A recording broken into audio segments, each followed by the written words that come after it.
Hey, what's going on? I'm Jay Dudley. I was just looking at my rooster and hens, uh, just enjoying the day.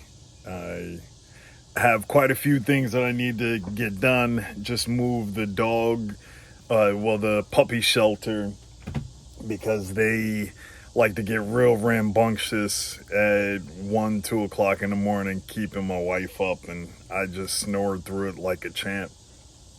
But Uh, I don't even think they seen it unless they were hiding in the trees or under the camper. I didn't even look for them. I think some are under the camper, some are down by the creek. But what is this video about? I guess almost like a series of something. A few of my thoughts. One is I made it out.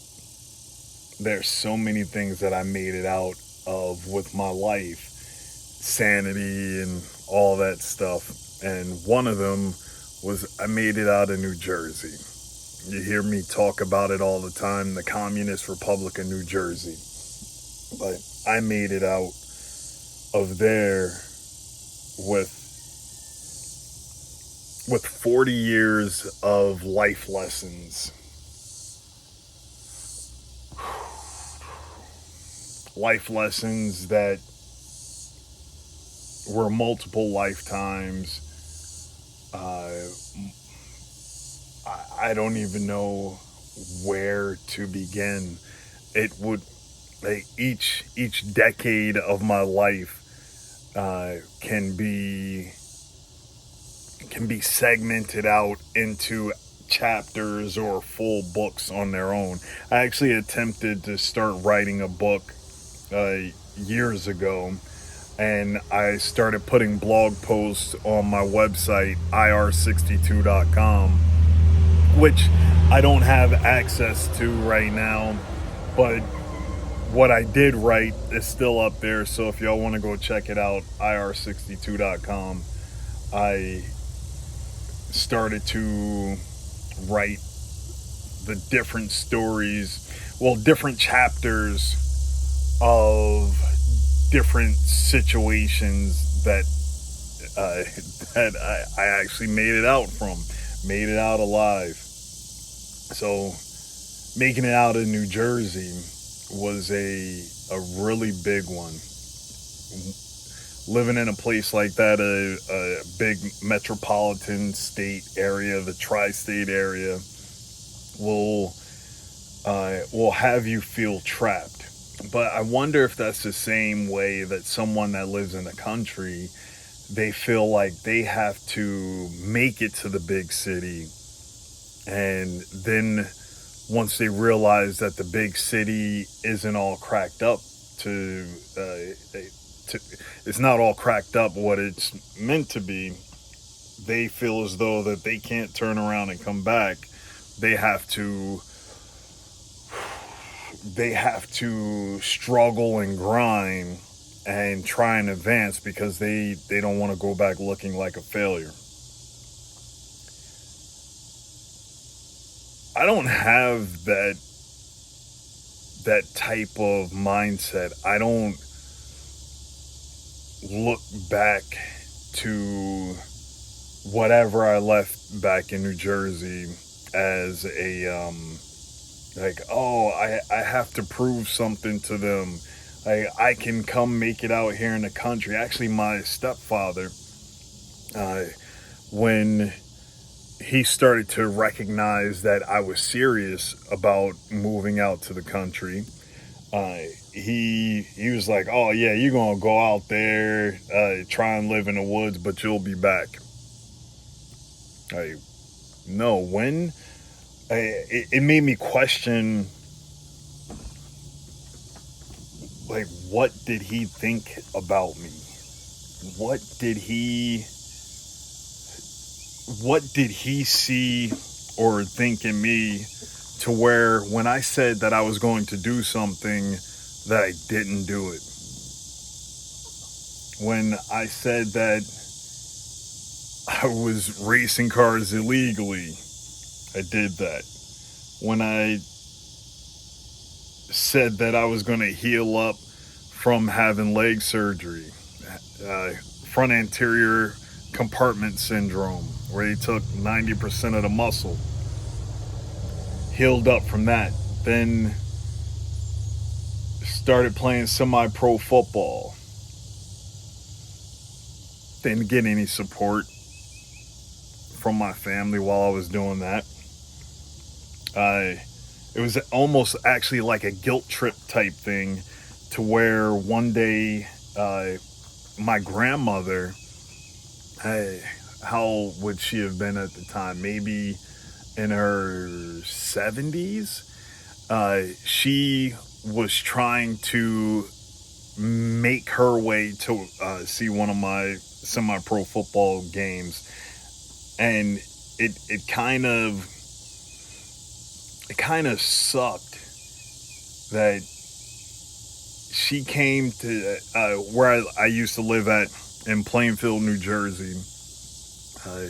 If you know where the Netherwood train station is in New Jersey, well, in Plainfield, New Jersey, it's South Avenue, and then on North Avenue, there's a football field there.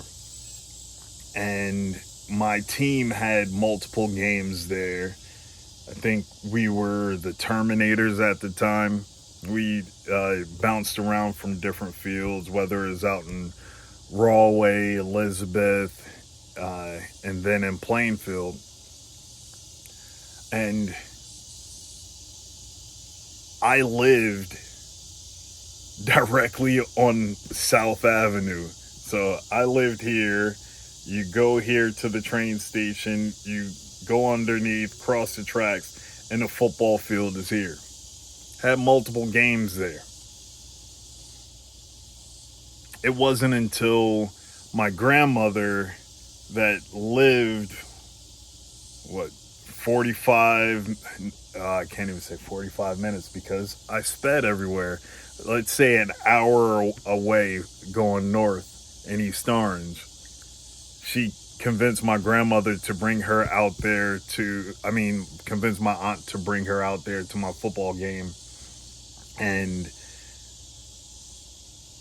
that's when my mother and stepfather and all of them decided to make that journey. So they came all this long way, but coming across the tracks there, that's, I guess it was like a guilt trip thing that my mother and stepfather came to my game finally, even though it was right across the train tracks from them. The same thing happened when I went from being a semi-pro football player. I don't even count my arena football time because I was the second best offensive lineman that they had. But since I didn't have the height, they wouldn't use me in games. So I just sat the bench for 2 games after doing all of this training for it. And then was told, hey, unless somebody really gets injured, you're not going to see any playing time. I was like, well, if at this level in arena football isn't going to happen, there is absolutely no way, unless I start sprinting and get a track coach and become a fullback or a running back and drop like 50 pounds, would I ever get a chance to even try out in the NFL? And then once I got into MMA, still there was no support from the family because it was a sport that many didn't understand, especially in my community. Oh, you fight? Oh, when's your next boxing match? I don't box. I know how to box. I am very efficient at that discipline, but I am a mixed martial artist.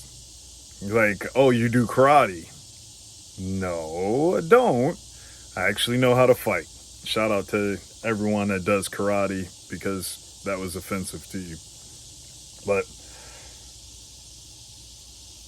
I was going through this journey of being a every other weekend father, trying to find my path in life, trying to uh, have the keep that violence and rage going inside my mind to keep some type of sanity.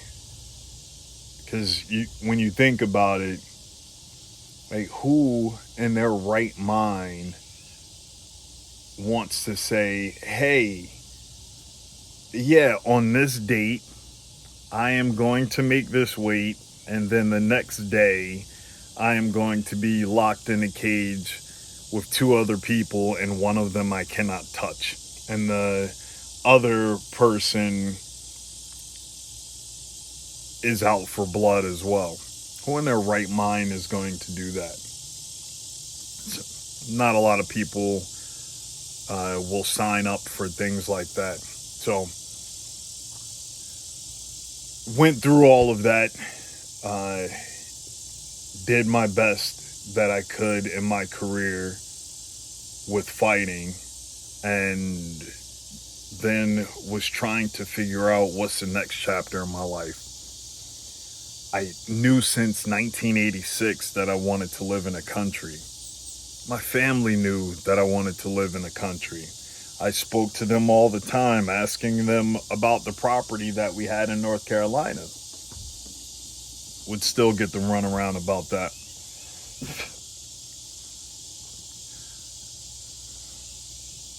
And that was almost for the better. Because if I would have gotten that land, I would have still been tied to things going back to New Jersey. Wouldn't have been able to sever ties easily from different family members because we're not on the same wavelength or path. Like, with a lot of people, there's not even a safe way of communication. Like, so many things are lost in translation. There are family members where even saying hi can feel like it was just a waste of time. Like, why did I even say hi to that person?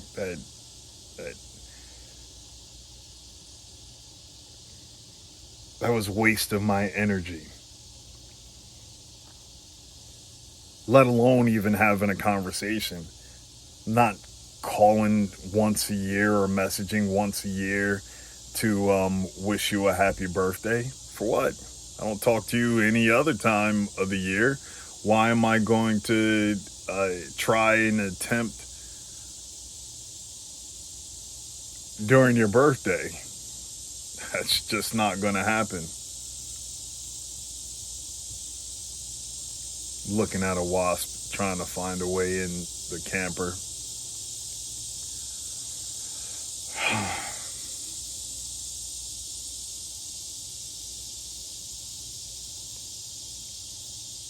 But I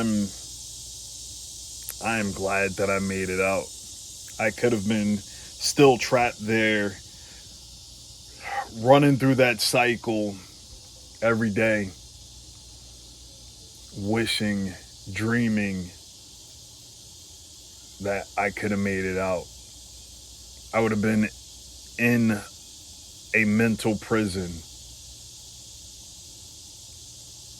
trying to figure out how I could earn enough money to lock myself in for 35 years for a mortgage of what, 500 to 600, 700,000 for a quarter of an acre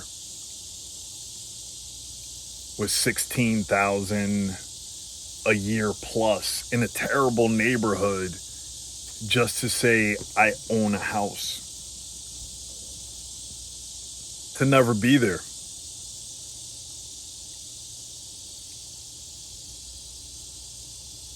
I would just be on that wheel, never going to get around and catch myself because I would have had to have worked myself to the bone. I When I lived out there, I didn't take vacations or anything like that. I My vacation time went to fight preparation and fighting. That's it. What else do I need to do? I don't need to take off for anything. I didn't care about holidays. That was since the late '80s. Didn't care about holidays. So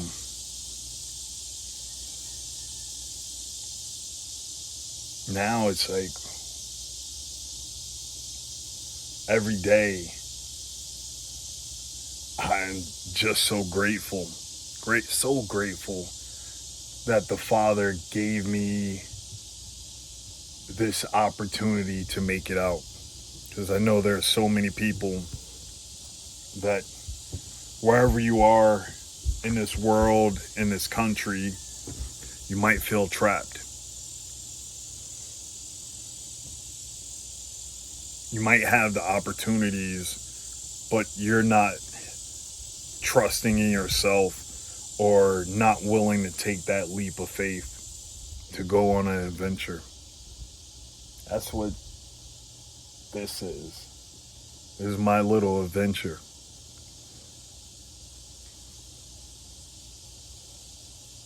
When I first moved out here, my adventure started with some training wheels.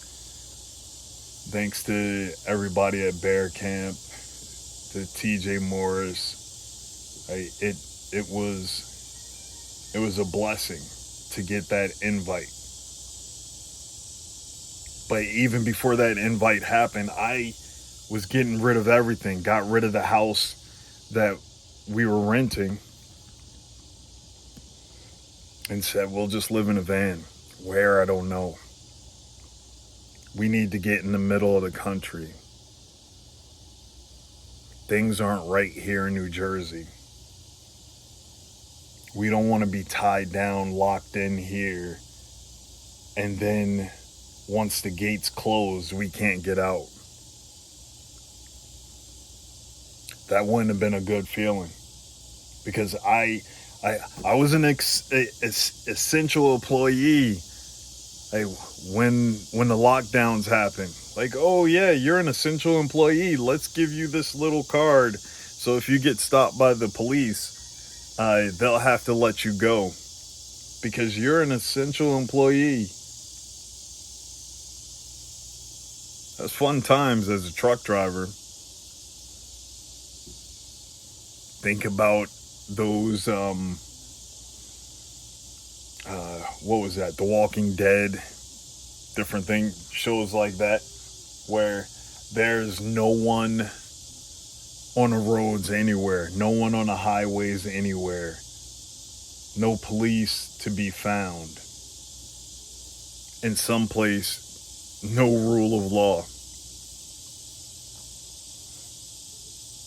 No one is coming to help or save you. You have to fend for yourself because we deem you essential. So you are essentially on your own. Go as fast as you want. Nobody's going to stop you. Get loaded as heavy as you want. Nobody's going to check your weight.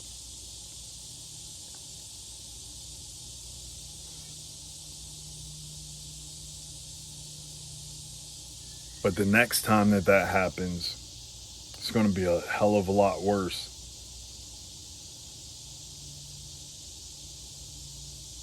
And even then, I don't think the essential employees are going to have the opportunity to travel freely.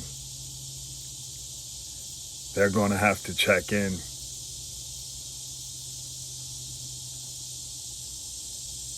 Me, I'm surrounded by nothing.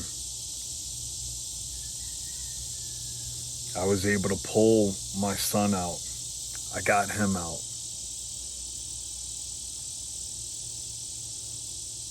My youngest son doesn't know anything about New Jersey. He was born here in Oklahoma.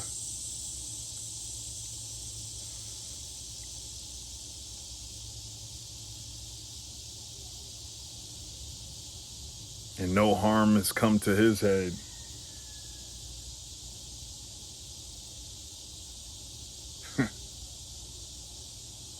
I just think about it. Him being born in the hospital and them saying, oh, we need to take him for testing. Like he's not going anywhere. Oh, well, then they looked at the gun on my hip. No, he doesn't need to go anywhere. We could do the testing right here. Sounds like a good idea. And ever since then, he hasn't been out of my or my wife's sight.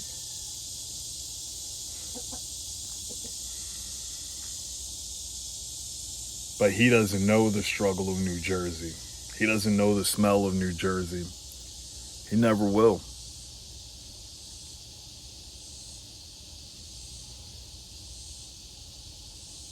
Because I made it out. So that he can be free.